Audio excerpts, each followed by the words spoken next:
कल्पना कीजिए, एक ऐसी जगह की जहां आधुनिक विज्ञान के नियम काम करना बंद कर देते हैं। एक ऐसी दहलीज जिसके उस पार क्या है, यह जानने की जिज्ञासा ने इंसानी मन को सदियों से बेचैन कर रखा है, लेकिन जिसके पास जाने की हिम्मत किसी में नहीं। तारीख थी 27 जून 2011। जगह थी तिरुवनंतपुरम, केरल। श्री पद्मनाभस्वामी मंदिर। भारत के सुप्रीम कोर्ट के आदेश पर 7 सदस्यों की एक विशेष टीम ने मंदिर के उन गुप्त तहखानों में प्रवेश किया जो पिछले कई 100 सालों से इंसानी नजर से दूर थे। उनके हाथों में गैस कटर थे, लोहे की सलाखें थीं और आधुनिक यंत्र थे। उन्हें लगा था कि यह सिर्फ एक सामान्य ऑडिट होगा। उन्हें लगा था कि वो जाएंगे, कुछ पुरानी संदूकों को खोलेंगे, संपत्ति गिनेंगे और वापस आ जाएंगे।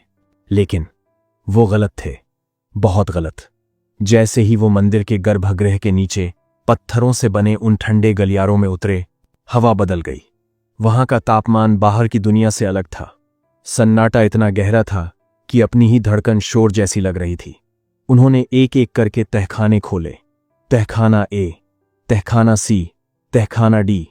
और जब तहखाना ए का भारी ग्रेनाइट हटाया गया तो टॉर्च की रोशनी में जो दिखा उसने पूरी दुनिया की अर्थव्यवस्था को हिलाकर रख दिया। सोना, इतना सोना कि उसे तौलने के लिए मशीनें कम हो गईं। हीरों के थैले, 18 फीट लंबी सोने की माला, हजारों साल पुराने सोने के सिक्के जिनका बाजार मूल्य लगाना असंभव था। एक अनुमान के मुताबिक वहां खरबों रुपये से भी अधिक का धन रखा था। पूरी दुनिया की मीडिया की नजरें इस मंदिर पर टिक गईं। हर कोई बस यही बात कर रहा था कि भारत के पास इतना धन है, यह दुनिया का सबसे अमीर मंदिर है। लेकिन इस सोने की चमक धमक में सबने उस असली रहस्य को अनदेखा कर दिया जो तहखाना ए के ठीक बगल में अंधेरे में चुपचाप इंतजार कर रहा था। तहखाना बी, यानी वॉल्ट बी। जब अधिकारी इस छठे दरवाजे के सामने पहुंचे तो उनके कदम अपने आप रुक गए। यह दरवाजा बाकी दरवाजों जैसा नहीं था। इस पर कोई ताला नहीं था, इस पर कोई कुंडी नहीं थी, इस पर कोई चाबी लगाने का स्थान नहीं था। वहां था तो बस एक ही चीज, भय। उस भारी लोहे के दरवाजे पर 2 विशाल कोबरा सांपों की आकृतियां बनी थीं। वो किसी पहरेदार की तरह फन फैलाए हुए थे, मानो कह रहे हों कि यहीं रुक जाओ, इसके आगे तुम्हारी दुनिया समाप्त होती है और हमारी शुरू। और फिर उन अधिकारियों ने कुछ सुना। उसमें बंद, सील बंद दरवाजे के पीछे से पानी की आवाज आ रही थी, जैसे कोई विशाल समंदर उफान मार रहा हो, या शायद हजारों सांप एक साथ फुफकार रहे हों। सुप्रीम कोर्ट, जो देश का सबसे ऊंचा न्यायालय है, जिसके पास किसी भी ताले को खुलवाने की शक्ति है, उस कोर्ट ने आदेश दिया कि रुक जाओ, इस दरवाजे को मत छुओ। क्यों? आखिर ऐसा क्या था उस दरवाजे के पीछे जिसने सरकार, प्रशासन और विज्ञान को पीछे हटने पर विवश कर दिया? क्या वहां तहखाना ए से भी विशाल निधि है, या वहां कोई ऐसा प्राचीन श्राप कैद है जिसे अगर आजाद किया गया तो पूरी दुनिया का विनाश तय है? आज इतिहास के पन्ने में हम उसी मना किए गए दरवाजे पर दस्तक देने जा रहे हैं। हम उन कहानियों को जानेंगे जो कहती हैं कि इस दरवाजे के पीछे प्रलय सो रही है। हम उस विज्ञान को समझने की कोशिश करेंगे जिसे हमारे पूर्वजों ने हजारों साल पहले इस दरवाजे में लॉक कर दिया था। तैयार हो जाइए, अपनी सांसें थाम लीजिए, क्योंकि आज हम सिर्फ एक मंदिर के नीचे नहीं जा रहे, हम उस सच्चाई का सामना करने जा रहे हैं जो शायद हमारी कल्पना से भी ज्यादा भयानक है। शुरुआत में जब वॉल्ट बी को न खोलने का फैसला लिया गया तो दुनिया 2 हिस्सों में बंट गई। एक तरफ थे वो लोग जो विज्ञान और तर्क में विश्वास रखते थे, इतिहासकार, वकील और आधुनिक विचार वाले लोग। उनके लिए यह श्राप और सांपों की बात सिर्फ एक बकवास थी। उनका कहना था कि यह 21वीं सदी है, हम चांद पर जा चुके हैं, मंगल पर रोवर भेज चुके हैं, और आप हमें बता रहे हैं कि एक लोहे के दरवाजे को खोलने से दुनिया समाप्त हो जाएगी। उनका तर्क बहुत सीधा और सरल था। उनका मानना था कि पुराने जमाने के राजा बहुत चतुर होते थे। उन्होंने अपनी संपत्ति को चोरों और लुटेरों से बचाने के लिए ऐसे मनोवैज्ञानिक खेल रचे थे। तहखाने के दरवाजे पर सांपों की मूर्ति बनाना यह बस डराने का एक तरीका था। नागबंधम या सांपों का श्राप यह बस एक अफवाह थी, ताकि आम इंसान डर के मारे वहां न जाए। हमें भी यही लगता है ना, कि यह सब बस अंधविश्वास है। सरकार को भी यही लगा। उन्हें लगा कि वॉल्ट ए में इतना धन मिला है तो वॉल्ट बी में उससे भी दुगुना या तिगुना धन होगा। देश की अर्थव्यवस्था बदल सकती है, गरीबी मिट सकती है, तो फिर डरना क्यों? बस एक गैस कटर लाओ, लोहे को काटो और अंदर प्रवेश करो। यह एक बहुत ही सरल और आसान व्याख्या थी, लेकिन यहां एक समस्या थी, एक बहुत गंभीर समस्या।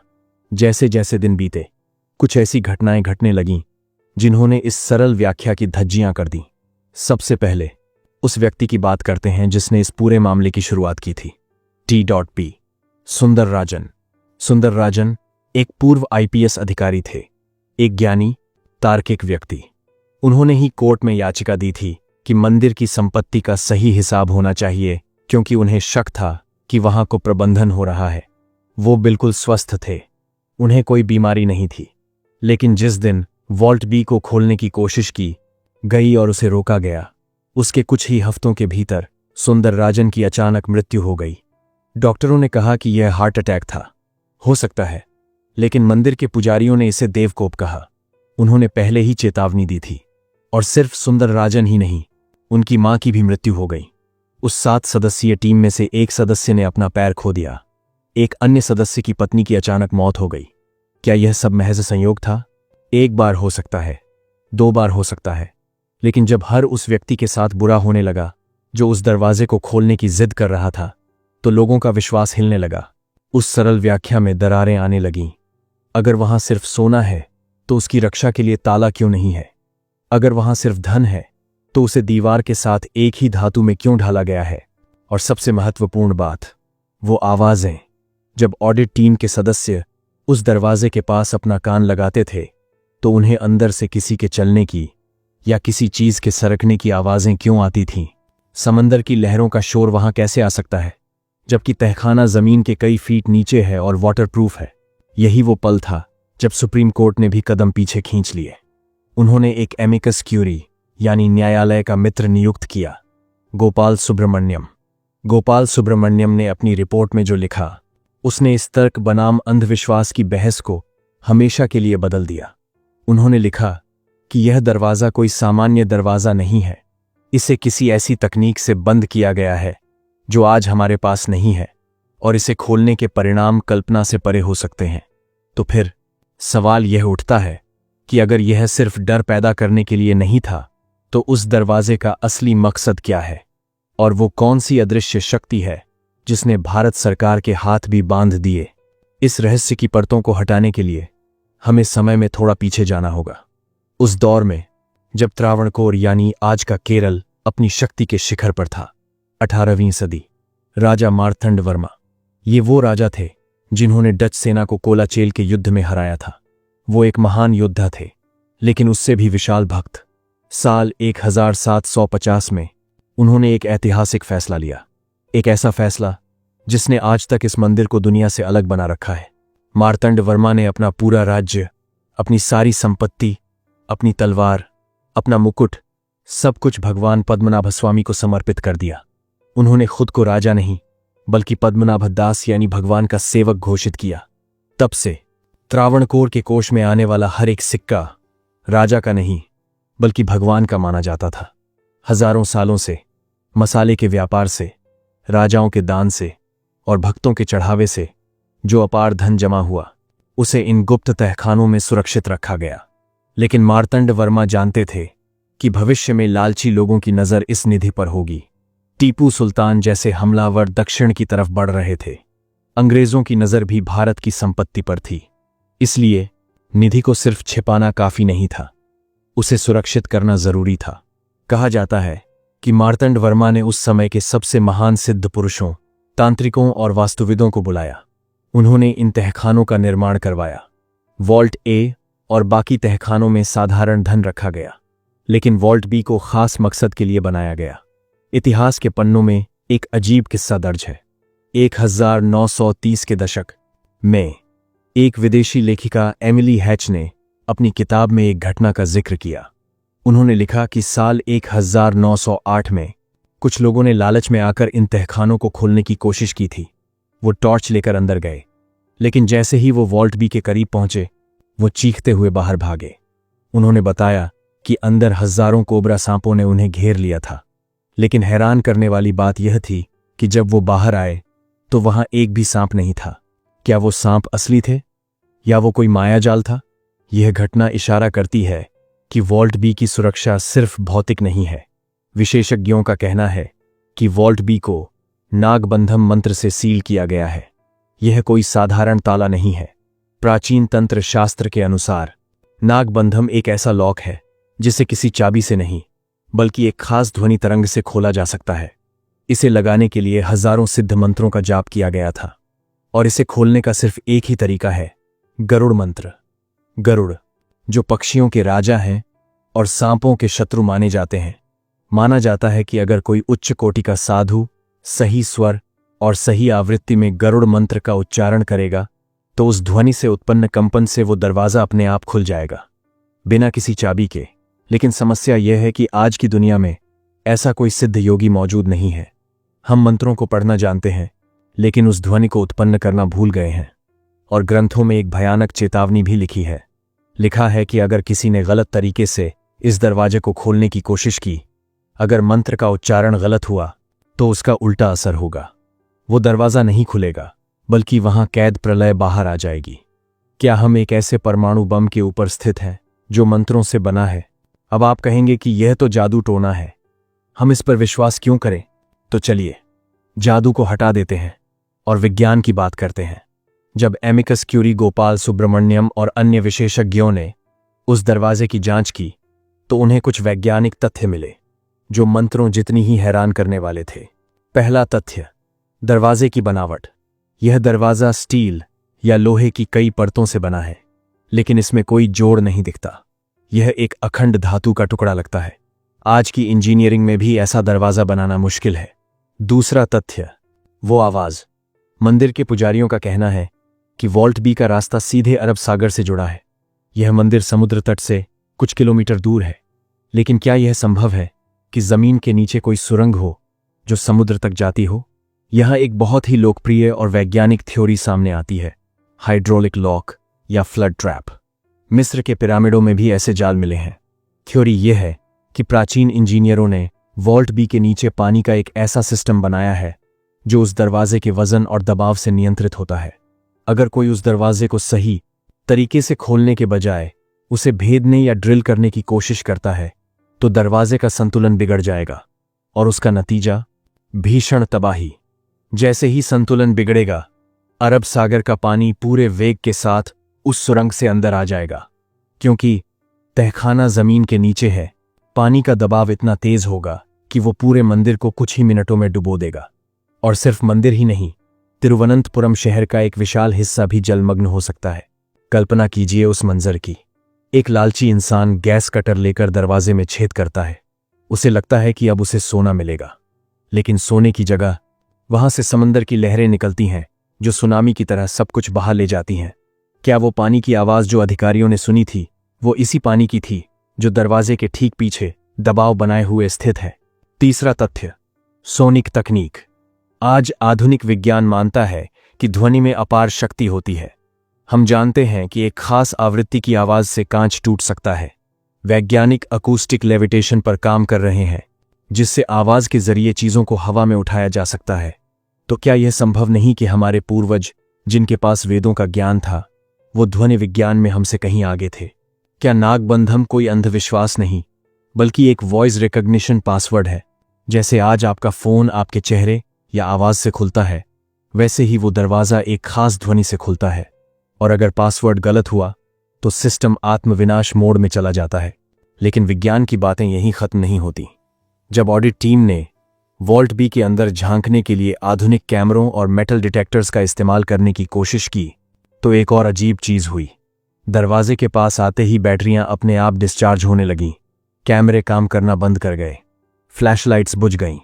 यह तभी होता है जब वहां कोई बहुत शक्तिशाली चुंबकीय क्षेत्र या रेडियो एक्टिव पदार्थ हो। क्या उस तहखाने में सिर्फ सोना नहीं बल्कि कोई ऐसा पदार्थ रखा है जो रेडिएशन छोड़ रहा है? क्या सुंदर राजन की मौत श्राप से नहीं बल्कि रेडिएशन पॉइजनिंग से हुई थी? रहस्य की गहराई अभी और भी है। मंदिर के मुख्य पुजारी ने सुप्रीम कोर्ट में एक शपथ पत्र दाखिल किया था। उसमें उन्होंने एक ऐसी बात कही जिसने इस पहेली को और उलझा दिया। उन्होंने कहा कि वॉल्ट बी अकेला नहीं है। उनके अनुसार अगर हम उस पहले लोहे के दरवाजे को खोल भी लें तो उसके पीछे एक और दरवाज़ा है, लकड़ी का। और अगर उसे भी खोल लें तो उसके पीछे एक और दरवाज़ा है, लोहे का। और उस तीसरे दरवाजे के पीछे वो अंतिम सत्य है। यह 3 स्तरों की सुरक्षा क्यों, जैसे हम किसी परमाणु रिएक्टर या बायोलैब में देखते हैं। सुरक्षा के कई घेरे। यह साबित करता है कि अंदर रखी चीज सिर्फ कीमती नहीं है बल्कि खतरनाक भी है। कुछ शोधकर्ताओं का मानना है कि वॉल्ट बी में कांचनजंघा नामक एक प्राचीन तकनीक छिपी हो सकती है। पुराने ग्रंथों में ऐसे विमानों या यंत्रों का जिक्र है जो अकल्पनीय ऊर्जा पैदा करते थे। त्रावणकोर के राजाओं के पास प्राचीन पांडुलिपियों का विशाल संग्रह था। क्या हो अगर उन्होंने किसी ऐसी तकनीक को वहां छिपाया हो जिसे वो दुनिया से बचाना चाहते थे। शायद कोई ऐसा ऊर्जा स्रोत जो कभी खत्म नहीं होता। जरा सोचिए, मंदिर का शिखर और वॉल्ट बी दोनों एक सीधी रेखा में हैं। रशियन वैज्ञानिकों की एक टीम ने दावा किया था कि यह मंदिर ब्रह्मांडीय ऊर्जा को आकर्षित करने के लिए एक एंटीना की तरह काम करता है और वो सारी ऊर्जा सीधे वॉल्ट बी में जाती है। वहां अंदर क्या है जो इस ऊर्जा को सोख रहा है? क्या वो निधि उस ऊर्जा को बनाए रखने के लिए एक कंडक्टर का काम कर रही है? क्योंकि सोना बिजली और ऊर्जा का सबसे अच्छा सुचालक होता है। क्या इतना सारा सोना वहां अमीर बनने के लिए नहीं बल्कि किसी मशीन को चलाने के लिए रखा गया था? यही वो डर है जिसने सुप्रीम कोर्ट को रोका। कोर्ट ने अपनी रिपोर्ट में कहा कि इसे भविष्य के लिए सुरक्षित रखा जाए। ध्यान दीजिए, उन्होंने यह नहीं कहा कि इसे कभी मत खोलो, उन्होंने कहा अभी मत खोलो। शायद उन्हें एहसास हो गया था कि हम आज के इंसान उस ज्ञान को संभालने के लायक नहीं है जो उस दरवाजे के पीछे है। अब हम इस कहानी के सबसे चौंकाने वाले हिस्से पर आते हैं। एक ऐसी थ्योरी जो अगर सच है तो यह हमारे पूरे अस्तित्व पर सवाल उठा देगी। अभी तक हम बात कर रहे थे श्राप की, पानी की या तकनीक की, लेकिन कुछ सिद्ध योगियों और गुप्त ज्ञान रखने वालों का मानना है कि वॉल्ट बी का रहस्य स्थान नहीं बल्कि समय है। उनका कहना है कि वॉल्ट बी एक टाइम कैप्सूल है, लेकिन वैसा नहीं जैसा हम जमीन में डालते हैं, बल्कि एक ऐसा कक्ष जहां समय रुक जाता है या बहुत धीमा हो जाता है। प्राचीन भारत में काल के विज्ञान पर बहुत शोध हुआ था। क्या यह संभव है कि उस कक्ष के अंदर एक अलग आयाम है? इसीलिए वहां से आने वाली आवाजें हमें समझ नहीं आती, इसीलिए वहां इलेक्ट्रॉनिक उपकरण काम नहीं करते, क्योंकि वहां भौतिकी के नियम बदल जाते हैं। एक और थ्योरी है जो हाल ही में सामने आई है। 2011 में जब वॉल्ट ए खोला गया तो वहां सोने की मूर्तियां मिली, लेकिन वो मूर्तियां एकदम नई लग रही थीं। उन पर एक खरोंच नहीं थी, एक कण धूल नहीं थी। हजारों साल पुरानी चीजें इतनी नई कैसे हो सकती हैं? धातु भी समय के साथ खराब होती है। यह तभी संभव है जब उन्हें किसी ऐसे वातावरण में रखा गया हो जहां हवा और समय का असर न हो। अगर वॉल्ट बी को जबरदस्ती खोला गया तो बाहर की हवा और समय का प्रवाह अचानक अंदर जाएगा। इसका नतीजा एक भयंकर विस्फोट हो सकता है। बारूद वाला विस्फोट नहीं, बल्कि ऊर्जा का विस्फोट। यह उस संतुलन को बिगाड़ देगा जिसे हजारों सालों से बनाए रखा गया है। सुप्रीम कोर्ट के फैसले के पीछे शायद यही सबसे विशाल कारण था। सुरक्षा एजेंसियों ने शायद कुछ ऐसा डिटेक्ट किया था जो रेडियो एक्टिव या असामान्य था, इसलिए उन्होंने इसे धार्मिक भावना का नाम देकर बंद रखना ही बेहतर समझा। क्योंकि अगर वो दुनिया को कॉन्ट्रेरिया एक्टिव करती है, देते कि वहां एलियन तकनीक या टाइम मशीन जैसा कुछ है, तो पूरी दुनिया में अफरा तफरी मच जाती। वह दरवाज़ा हमें एक बहुत महत्वपूर्ण बात सिखाता है, कुछ चीज़ें बस बंद रहने के लिए बनी होती हैं। आज श्री पद्मनाभस्वामी मंदिर अपनी पूरी भव्यता के साथ स्थित है। लाखों भक्त वहां दर्शन करने जाते हैं, लेकिन उस मंदिर के नीचे अंधेरे में वह छठा दरवाज़ा आज भी अपनी जगह पर अडिग है, खामोश, रहस्यमयी। सुप्रीम कोर्ट ने वॉल्ट ए और बाकी तहखानों से मिली संपत्ति को संभालने के लिए कमेटियां बना दी हैं। उस निधि का ऑडिट चल रहा है, लेकिन वॉल्ट बी को निषिद्ध क्षेत्र घोषित कर दिया गया है। कोई नहीं जानता कि उस दरवाजे के पीछे क्या है। शायद दुनिया का सबसे विशाल धन जो भारत की तकदीर बदल सकता है, शायद एक प्राचीन तकनीक जो हमें तारों तक पहुंचा सकती है, या शायद हमारा अपना विनाश जो बस एक गलती का इंतजार कर रहा है। सुंदर राजन चले गए, वो टीम बिखर गई, लेकिन वो 2 कोबरा सांप आज भी उस लोहे के दरवाजे पर पहरा दे रहे हैं। यह कहानी हमें याद दिलाती है कि हम इंसान चाहे खुद को कितना भी शक्तिशाली समझ लें, कुछ शक्तियां हमेशा हमारी समझ से परे रहेंगी। हमारे पूर्वजों ने हमारे लिए एक पहेली छोड़ी है, एक ऐसी पहेली जिसका जवाब लालच नहीं बल्कि ज्ञान है। शायद वो दिन कभी आएगा जब कोई सही व्यक्ति, सही नियत और सही ज्ञान के साथ वहां जाएगा।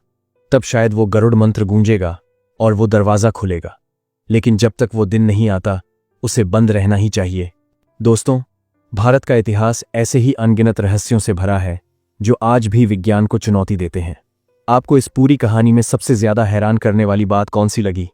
वो पानी की आवाज़ और फ्लड ट्रैप की थ्योरी, या वो नागबंधम और सोनिक लॉक का रहस्य? क्या आपको लगता है कि भारत सरकार को भविष्य में उस दरवाजे को खोलने की कोशिश करनी चाहिए या उसे हमेशा के लिए बंद रहने देना चाहिए? अपनी राय नीचे कमेंट्स में जरूर लिखें। मैं हर एक कमेंट पढ़ता हूं। अगर इस वीडियो ने आपको रोमांचित किया है तो इसे लाइक करें और अपने दोस्तों के साथ शेयर करें। ऐसे ही अनकहे, अनसुलझे और रोमांचित कर देने वाले रहस्यों को जानने के लिए इतिहास के पन्ने को अभी सब्सक्राइब करें और बेल आइकॉन दबाएं, क्योंकि सच अक्सर बंद दरवाजों के पीछे ही मिलता है। तब तक के लिए नमस्ते, जय हिंद।